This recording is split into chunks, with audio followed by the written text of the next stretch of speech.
We did the introduction part, so we're going to talk about some use cases and customer examples today.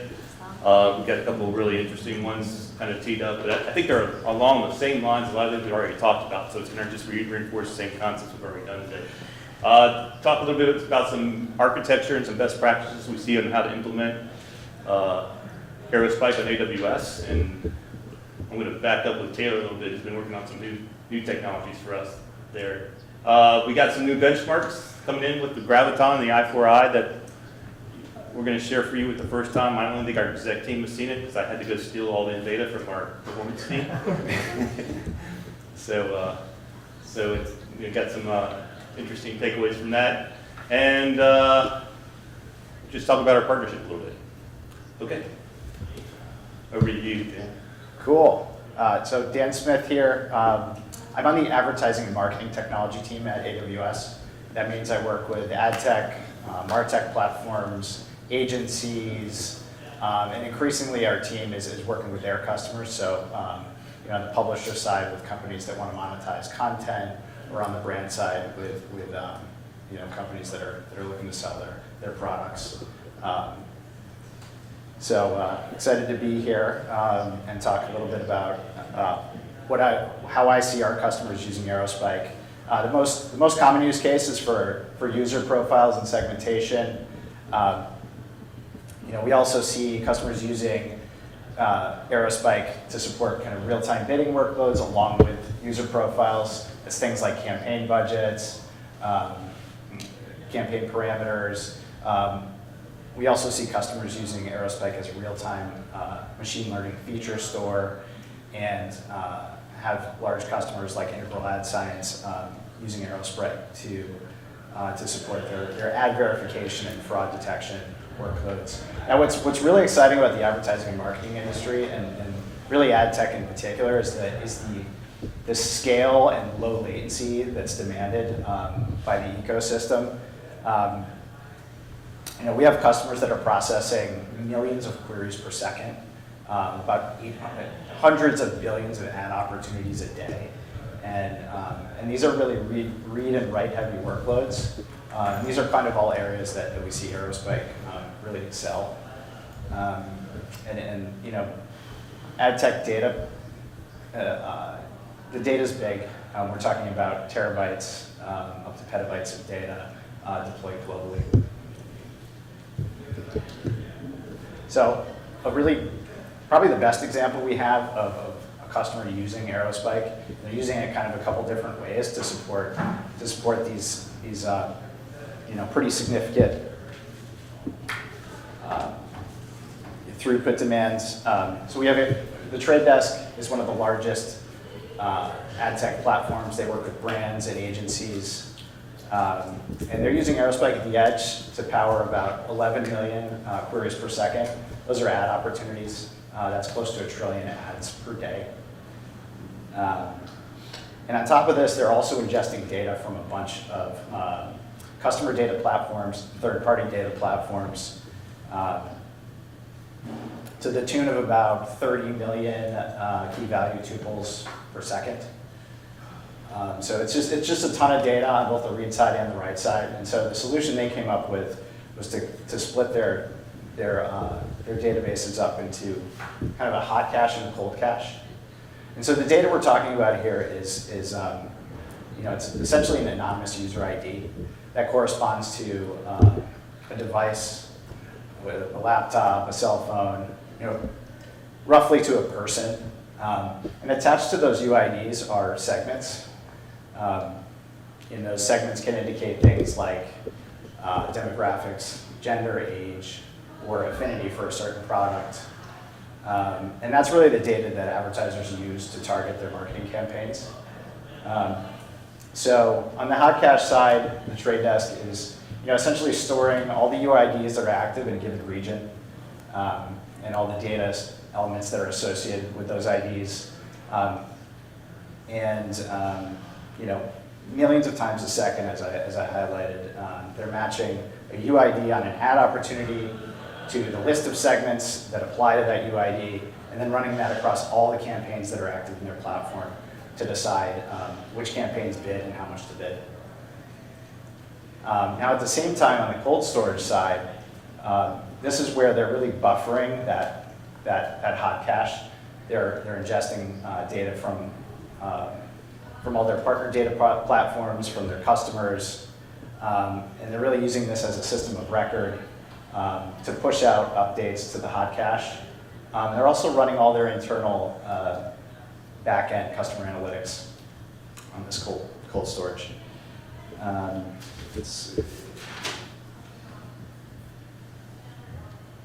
So Mitch wanted me to include this slide. Yeah, I love this picture. This is just really cool. I'm sure somebody spent like hundreds of hours trying to get all this on one slide. Yeah, it's beautiful formatting. So at the top here, you can see the bidding endpoint. This is where an ad opportunity comes in. They're using AWS Global Accelerator as almost like a global load balancer, and sending ad impressions to the regional bidders.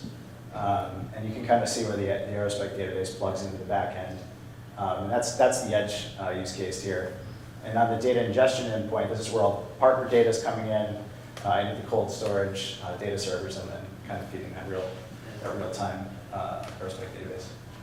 Yeah, they use Aerospike for both a cold store and a hot store. So it's a good combination, and our XDR technology really simplifies that integration. So it's a nice solution. It's great stuff. I love this one. I wish I had written that one. All right, over to you, Mitch. Okay, so I was thinking, the same thing they're trying to do in ad tech, where they have user profiles, they're tracking what you're looking at online, they're tracking where you are. All those pieces of information is exactly what they're using in fraud use cases. It's the same stuff. What's the behavior of the people, of the credit card users? Where are they? What's the store they're at? What's the reputation of the store they're at? What's their spending habits? And here's actually an opportunity, I think, too. In ad tech, you're looking at what they're going to buy. That would also be useful information if you're in fraud. Because if you know somebody's searching for TVs and they buy a TV, then it's probably a good purchase. If they're looking for TVs, and if they buy a TV in China and they've never ever looked for a TV in China, it might not be a good use case. Did I answer that? You just hit the button. There you go. We've got a soundtrack. Kind of like a lullaby. It was somebody from the trade desk, I think. Maybe. So it's almost, a fraud system and ad tech are almost identical. And I think it's the same kind of use case. You got to make your decision whether or not you can approve the transaction. I think they have like 30 milliseconds to make that decision by the time it gets down to where Aerospike is. And they're doing, Barclays is doing, I think, between 4 and 5 million transactions per second.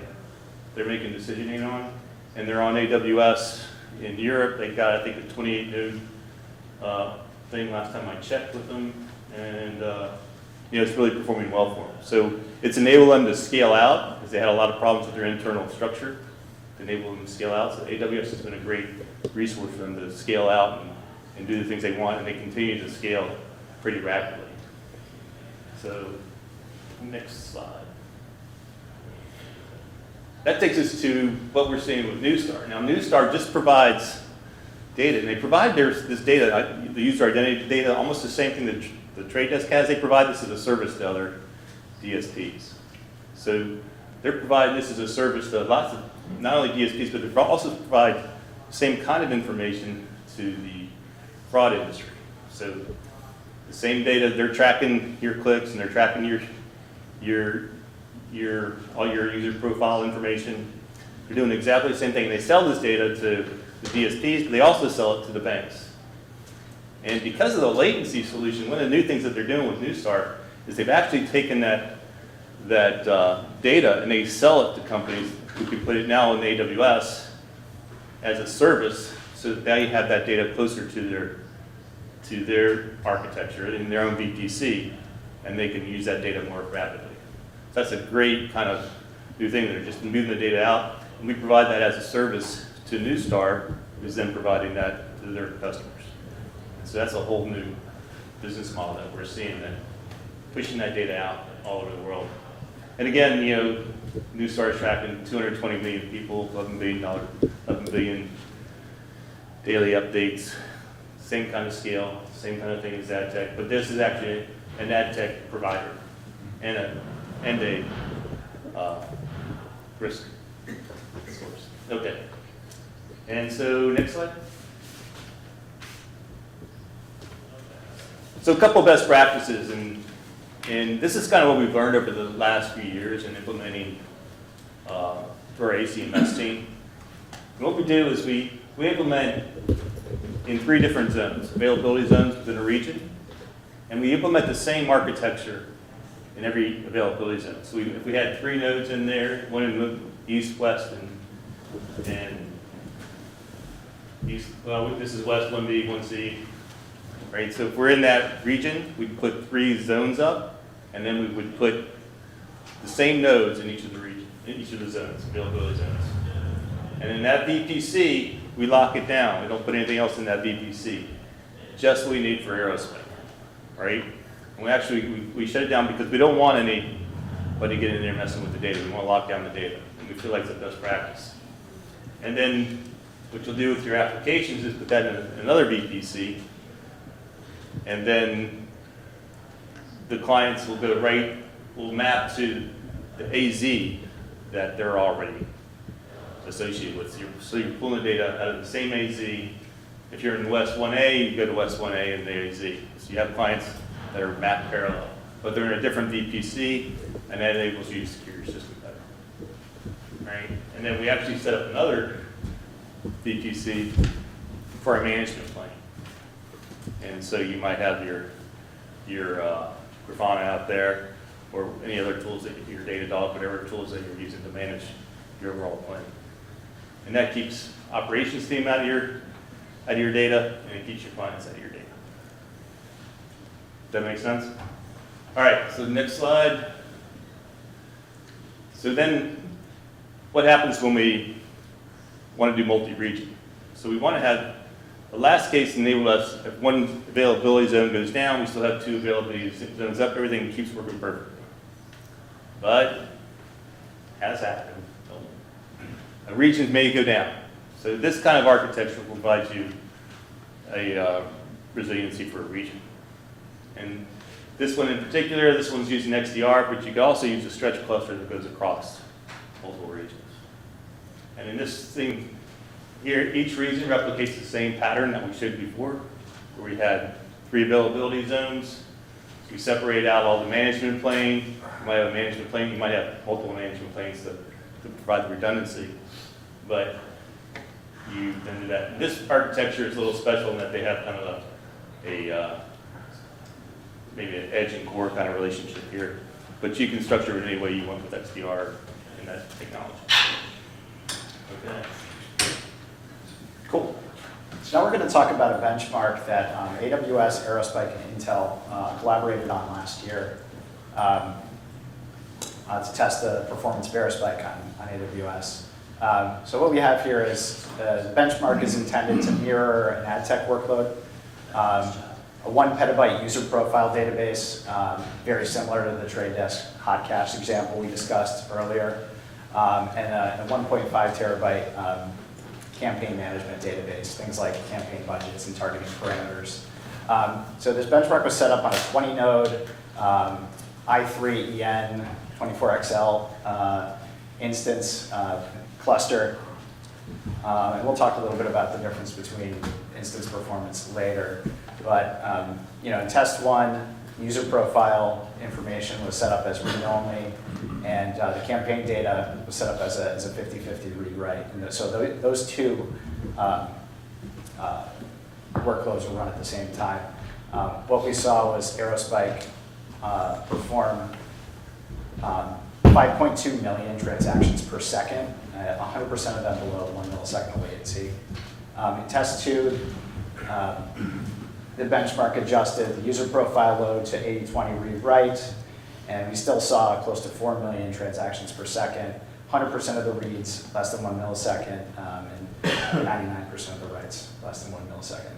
So, you know, I think those results are pretty impressive on a 20-node cluster, especially when you compare to something like Cassandra, where even though they're using smaller nodes, you know, it requires 514 of them to handle a similar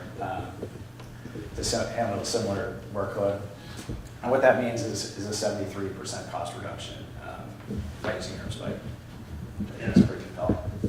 And that's just the cost reduction in infrastructure. Management cost of when it's 514, it's a little bit extra work, 720.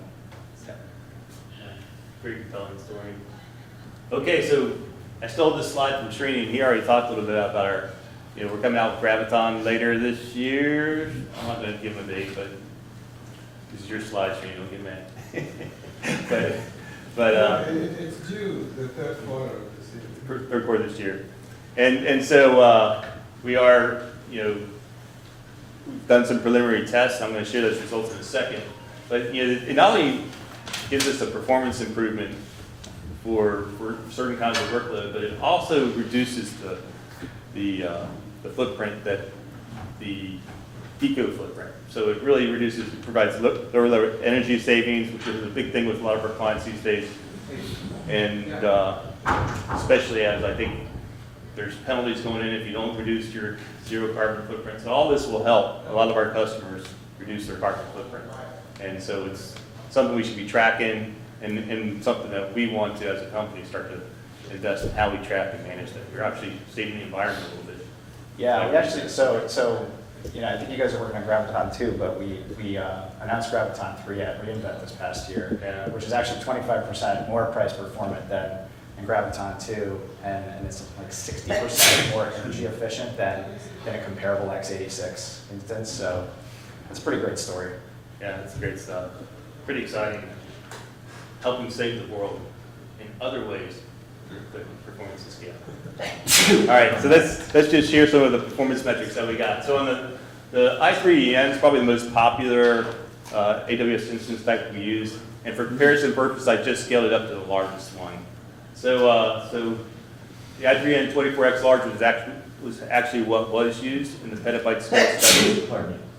And you know, you get pretty good, you know, speed performance. That's 1.38 million transactions per second.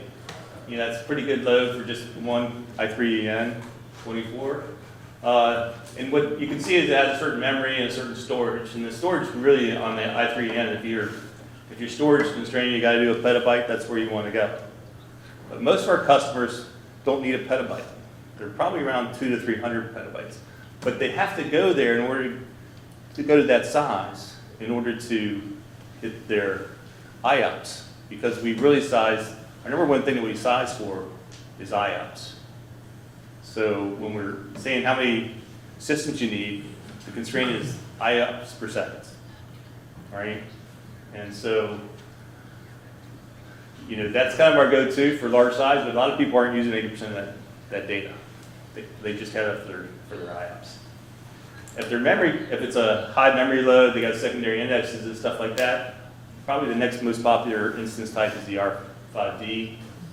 And that provides, you know, pretty much the same memory as the i3ENs. Doesn't have as much storage, but the cost is cheap. So now the speed is smaller, but you know, it's kind of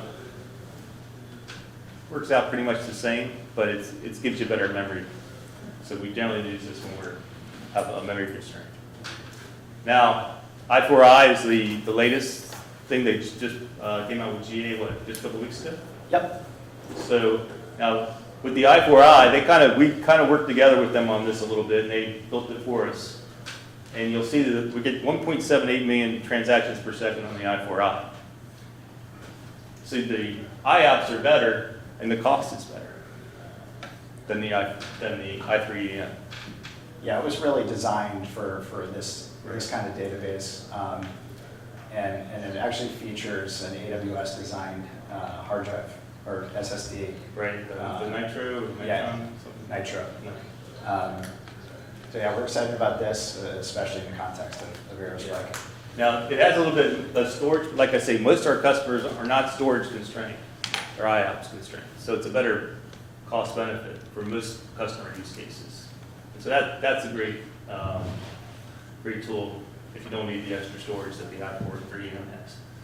Now the last one here is the Graviton instance, right? And this is kind of preliminary data, but we're getting 1.2 million IOPS out of something that's 1/4 the cost of what we need for in the i3EMs, right? Now, it has less storage, but it's really for you get the IOPS without if you don't need the storage. So it's a really, a huge performance improvement for a lot of our customers. And if you need the storage, well, you just kind of multiply it times, whatever that is, and we're going to have 10 times as many IOPS, all right, for about the same cost. So really good solution for a lot of our customers. So we're excited to see that come out. I think a lot of people will be thankful. All right, so the partnership has been, everybody from Cebu to Srini, everybody on down is really committed to AWS these days. We're working on a lot of projects, special projects with them. We're working on it in ad tech. We've talked to the telecom group.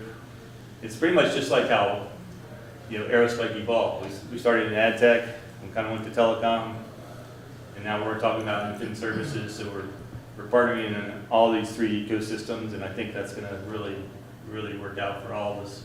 We're making big investments in working with AWS, and hopefully they're investing in us a little bit. So that's really great stuff. I'm here, right? Yeah, he's here. We got Dan.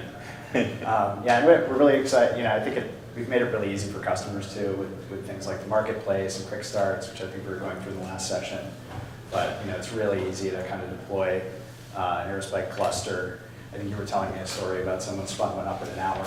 Oh yeah, to do testing. It was actually a great story. We were on with the customer, and they were having a problem on their instance, and we didn't have really time to go debug whatever they put into their instance. So we just went out and spun up the cluster, 3-node cluster, and it took about 30 minutes.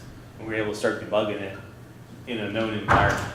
And so it's just a great use case to keep working. I think the other thing that's kind of coming out that we didn't have on here that we should talk a little bit about is there's a lot of rumors about database as a service, and we're working with AWS to see how we can accelerate that and put it out there in a fashion that will